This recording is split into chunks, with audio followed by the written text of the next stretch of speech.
Okay, you guys can all ignore this, but I find that when I'm feeling or I'm in a bad mood, I read poetry, and this is literally one of my most favorite poems of all time, and it's really long, so if you want to tune out and just read the actual poem, I'll post a link, but yeah, I'm gonna go ahead and read it. A Love Song of J. Alfred Prufrock. Let us go then, you and I, when the evening is spread out against the sky, like a patient etherized upon a table.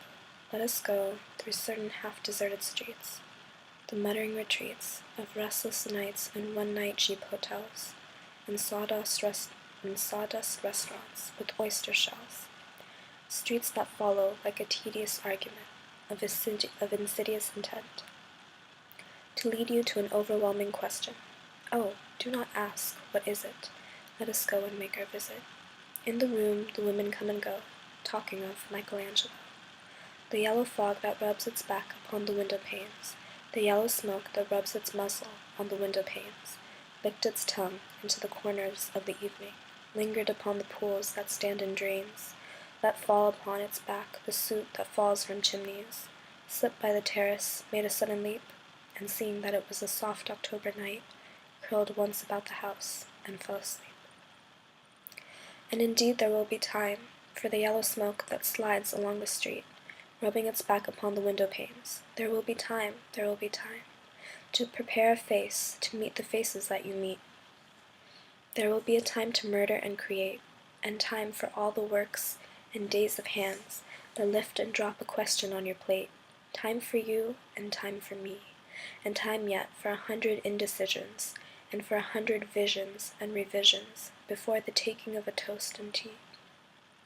In the room the women come and go, talking of Michelangelo.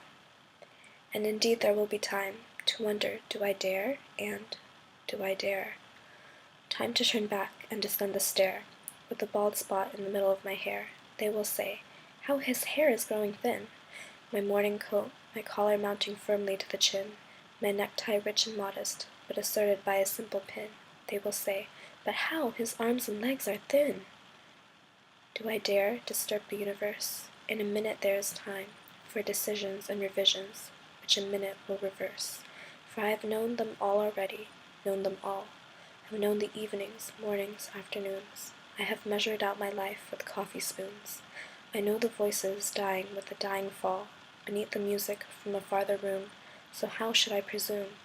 And I have known the eyes already, known them all, the eyes that fix you in a formulated phrase, and when I am formulated, sprawling on a pin, when I am pinned and wriggling on the wall, then how should I begin? To spit out all the buttons of my days and ways, and how should I presume? And I have known the arms already, known them all, arms that are braceleted and white and bare, but in the lamplight downed with light brown hair. Is it perfume from a dress that makes me so digress? Arms that lie along a table or wrap about a shawl, and should I then presume? And how should I begin?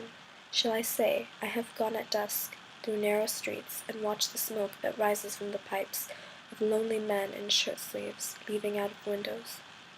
I should have been a pair of ragged claws scuttling across the floors of silent seas.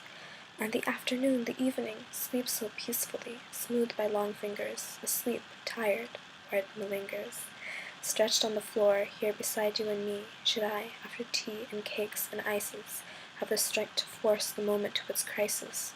But though I have wept and fasted, wept and prayed, though I have seen my head grown slightly bald, brought in upon a platter, I am no prophet, and here's no great matter. I've seen the moment of my greatness flicker, and I have seen the eternal footman hold my coat and snicker, and in short, I was afraid. And would it have been worth it, after all, after the cups, the marmalade, the tea, among the porcelain, among some talk of you and me, would it have been worth while to have bitten off the matter with a smile, to have squeezed the universe into a ball, to roll it towards some overwhelming question, to say, I am Lazarus, come from the dead, come back to tell you all, I shall tell you all? If one, settling a pillow by her head, should say, that is not what I meant at all, that is not it at all. all. And would it have been worth it, after all? Would it have been worthwhile, after the sunsets and the dooryards and the sprinkled streets, after the novels, after the teacups, after the skirts that trail along the floor, and this, and so much more? It is impossible to say just what I mean, but as if a magic lantern threw the nerves and patterns on a screen. Would it have been worthwhile if one, settling a pillow or throwing off a shawl, and turning toward the window, should say, "That is not it at all. That is not what I meant at all." No, I am not Prince Hamlet, nor was meant to be. Am an intendant lord, one, that will do, to swell up progress, start a scene or two, advise the prince, no doubt, an easy tool, deferential, glad to be of use. Politic, cautious, and meticulous, full of high sentence, but a bit obtuse, at times, indeed, almost ridiculous, almost, at times, the fool. I grow old, I shall wear the bottoms of my trousers rolled. Shall I part my hair behind? Do I dare to eat a peach? I shall wear white flannel trousers, and walk upon the beach. I have heard the mermaids singing, each to each. I do not think that they will sing to me. I have seen them riding seaward on the waves, combing the white hair of the waves blown back.